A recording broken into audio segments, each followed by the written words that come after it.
Bonjour ou bonsoir, ici Tabib pour Indécent et l'émission Crossover. Aujourd'hui je te parle de religion dans le jeu de rôle.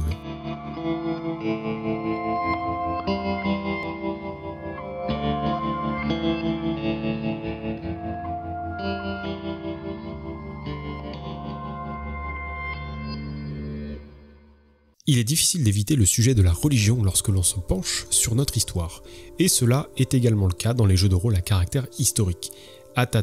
Je t'arrête de suite, si tu penses que je vais te parler de jeux comme Te Deum pour un massacre ou l'Appel de Cthulhu, tu fais fausse route, et pour deux raisons.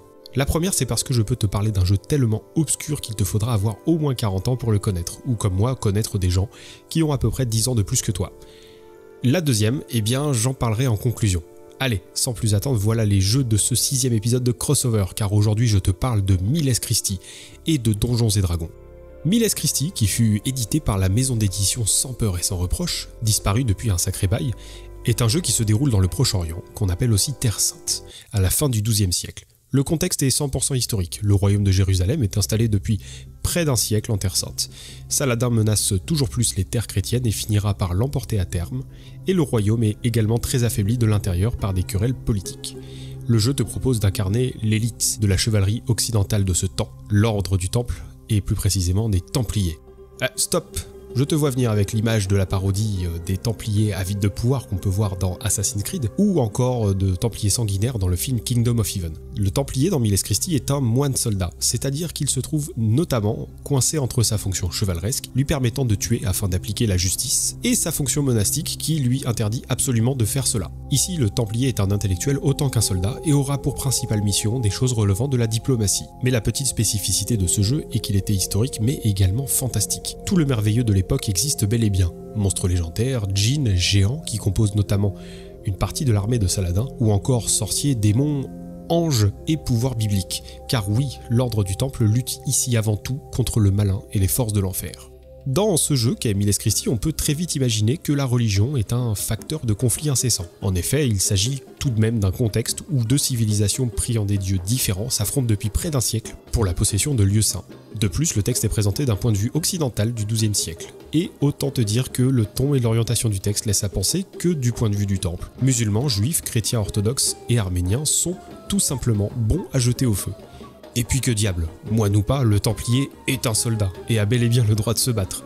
D'ailleurs, il a fallu un concile pour statuer sur la question. En gros, un concile c'est une énorme assemblée d'évêques et de moines dirigée par le pape ou un de ses représentants. Donc oui, protéger les pèlerins, mais ils étaient les seuls occidentaux à faire peur à Saladin en raison de leurs exploits guerriers et militaires. Les Templiers ne se rendaient jamais, constituaient la force la mieux organisée et disciplinée des forces chrétiennes, et ils ne payaient jamais aucune rançon. L'un des critères de sélection était d'appartenir à la noblesse, et qui dit noblesse à l'époque dit très souvent art de la guerre. Art de la guerre que l'ordre faisait énormément pratiquer à ses hommes, ne serait-ce que pour l'entraînement. Mais d'un côté, les francs du royaume de Jérusalem sont quand même dans une terre peuplée de pratiquants d'autres religions, qui étaient en fait majoritaires. Et cela pousse à faire des concessions. Effectivement, le livre décrit des Templiers comme des protecteurs des routes de pèlerinage. Les moines soldats doivent protéger toute personne sur ces routes, quelle que soit leur religion. Il s'agit simplement ici d'une mission de sécurité publique, même si ce terme est sacrément anachronique. La dangerosité de ces routes, attaquées par brigands et pillards, fut la raison première de la réunion de personnes qui allaient plus tard fonder l'ordre du Temple. Cela couplé à la réputation de la grande tolérance religieuse au sein de l'ordre, cela donnait une bonne réputation aux Templiers. Aussi, le Templier est un médiateur.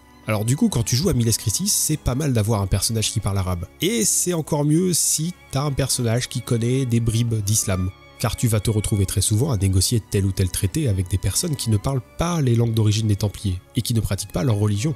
Petite note, les Templiers étaient souvent accusés de faire preuve d'intelligence avec les Arabes, c'est-à-dire de comploter avec eux, accusation proférée par les nobles du royaume de Jérusalem qui voyaient très certainement d'un mauvais œil le contre-pouvoir que représentait l'ordre.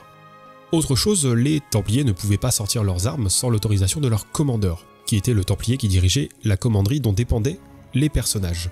Sauf qu'en mission, à des jours et des jours de cheval de la commanderie, on a un sacré souci de transmission de cet ordre.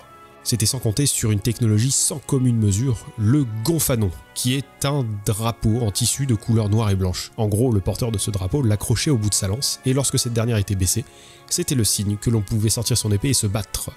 Il y a tout de même comme une sorte d'espoir qui découlait du jeu. Malgré le ton, malgré la forme que le texte prend, les Templiers sont certes très religieux, ce qui peut parfois faire penser à du fanatisme, mais la tolérance religieuse est une chose très importante pour l'ordre. Et étant donné qu'ils avaient beaucoup de contacts avec les locaux, l'histoire aurait très bien pu prendre un tournant plus tolérant. Le deuxième jeu dont je vais te parler est bien plus connu. Il s'agit tout de même du jeu le plus célèbre du monde, Donjons et Dragons. Alors, comment te présenter ce jeu, sachant qu'il est très probable que tu connaisses déjà un peu le principe, que tu sois rôliste ou pas. Alors en gros, et pour la faire courte, c'est un jeu médiéval fantastique ou heroic fantasy, comme tu voudras, où des aventuriers vont explorer donjons, ruines et autres endroits dangereux afin de se faire une réputation qui les mènera vers des aventures toujours plus épiques. Le jeu n'a pas d'univers dans son livre de base, mais tu peux en trouver plein. Les Royaumes Oubliés, Dragonlance, Ravenloft, Eberron et même très bientôt des mondes issus du jeu de cartes Magic the Gathering, car ces univers forment plus ou moins un multivers, dans lequel il est possible de voyager. Voilà pour la présentation, et ah oui, ça se joue avec un des 20, dont le non-sens statistique m'emballe autant que le programme de Donald Trump, mais passons. Ici, on va plutôt prendre comme référentiel les Royaumes Oubliés, univers le plus connu et le plus simple à appréhender. C'est un univers qui s'est énormément inspiré de littérature fantastique de l'époque et qui a également inspiré énormément d'ouvrages de jeux de rôle, tant sa présence à travers le monde est importante. Quand on te dit Donjons et Dragons, les premiers trucs qui peuvent facilement te venir en tête, c'est des petits mots comme magie, magicien, prêtre, dieu, et la magie justement provient en fait de deux sources. Il y a la source profane qui fait appel à la source de magie du monde, et la source divine qui provient des forces extérieures comme les dieux ou déesses. Et c'est sur ce dernier point qu'on va s'attarder. La religion est absolument omniprésente dans les Royaumes Oubliés. Partout, on peut voir des temples, des prêtres, des icônes de tel dieu ou de telle déesse. Le nombre de fois où on parle autour d'une table de Donjons et Dragons de soigner, de protéger contre le mal, de détecter le mal, eh bien tout ça, ça provient de la magie divine en fait, qui est moins spectaculaire que la magie profane, on est loin des explosions de météorites, mais tout de même extrêmement utile. Les dieux ici représentent des concepts, et on y trouve de tout, le soleil, la guerre, la justice, la tyrannie, les routes, le châtiment ou encore le carnage. Il y a une inspiration très antique dans ces religions qui cherchent à couvrir chaque petit aspect de la vie des mortels. Il y a véritablement un dieu pour tout et n'importe quoi. Les dieux influencent les croyants par leurs agents et des démonstrations de magie, et marchent parfois même sur le monde à l'occasion. Ils sont immortels mais pas invincibles, et c'est pour ça qu'ils me font beaucoup penser aux dieux grecs ou encore nordiques, notamment à cause du fait qu'ils ne maîtrisent pas totalement leur destinée. Du coup, et à l'instar du reste de ces univers, Donjons et Dragons s'est énormément inspiré de notre histoire pour établir ces religions. D'ailleurs, les rapports entre elles se font en fonction de l'alignement de tel ou tel dieu, résumé par une combinaison du mot loyal, neutre ou chaotique, et du mot bon, neutre ou mauvais, par exemple neutre mauvais ou loyal bon. Et selon les différences d'alignement, les choses tournent souvent à l'affrontement ou à la guerre froide, notamment afin de justifier le fait d'envoyer les aventuriers en pleine aventure épique de longue haleine. Ah, et dernier petit truc, si tu penses toujours que les Templiers sont des fanatiques religieux sanguinaires de premier ordre, tu devrais regarder ce qui se passe quand tu ne vénères pas les dieux correctement dans les Royaumes Oubliés de Donjons et Dragons. En gros, quand tu meurs, tu passes forcément par le plan de fugue, lieu obligatoire où transitent les âmes des défunts qui attendent le jugement de Kelemvor, dieu de la mort et du jugement. Et là, tu as plusieurs voies. En gros, soit tu es un croyant, donc tu vas dans le plan correspondant à la divinité bonne ou mauvaise que tu as prié pendant toute ta vie et tu te fais guider là-bas par une créature du plan correspondant à cette divinité. Ou alors, mauvais choix, tu es athée et tu te retrouves encastré dans un mur grouillant de centaines de milliers d'athées qui entourent la tour de cristal, lieu où siège le dieu Kelemvor. J'ai jamais trop su quoi penser de ce point-là de l'univers des Royaumes Oubliés. Bon, cela dit, je sais qu'à titre personnel, je trouve les Templiers de Miles Christie bien plus tolérants en matière religieuse. Bref, pour terminer cet épisode de crossover sur la religion dans le jeu de rôle, je t'avais dit que je te parlerais de quelque chose en conclusion. De pourquoi dans un podcast sur l'histoire et le jeu de rôle, je ne parle pas de jeux comme Tédum pour un massacre ou l'Appel de Cthulhu. Eh bien, la raison est simple, elles sont même multiples en fait. J'aime trouver l'inspiration historique dans les jeux pas forcément historiques, voire pas du tout. C'est quelque chose de bien plus gratifiant pour moi. Ensuite, question imaginaire, il faut avouer que Tédum pour un massacre, on repassera. Si l'histoire peut être un formidable terreau d'imagination, j'ai toujours vu ce jeu comme proposant un cadre beaucoup trop rigide duquel on ne peut absolument pas sortir. Aussi bien documenté, écrit et structuré soit-il, le jeu pour moi n'est pas épanouissant au-delà d'une partie de jeu. Pour l'appel de Cthulhu, ce sont des raisons légèrement différentes. C'est le carcan que les joueurs et les joueuses s'imposent avec l'histoire. Dans les années 20, les femmes ont moins de droits que les hommes, les minorités ethniques ont moins de droits que les blancs. Très bien, reproduisons-le en jeu en justifiant que dans le temps c'était comme ça et qu'il n'y avait rien à faire. C'est absolument et véritablement pénible. L'appel de Cthulhu n'est pas un jeu historique et une table de ce jeu n'est pas une conférence historique.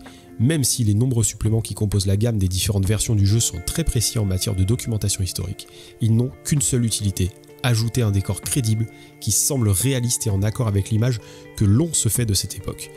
Alors, pas besoin d'aller chercher plus loin et d'imposer sa sapience d'historien du dimanche. Eh bien, c'est désormais la fin de ce 6e épisode de Crossover sur la religion. N'oublie pas que toutes les sources sont dans notre article, dans le descriptif YouTube ou SoundCloud, et que tu peux nous suivre sur les réseaux sociaux, Facebook, Twitter et Instagram. Eh bien, il ne me reste plus qu'à te souhaiter une bonne journée, soirée ou nuit, selon l'heure à laquelle tu m'écoutes. À la prochaine!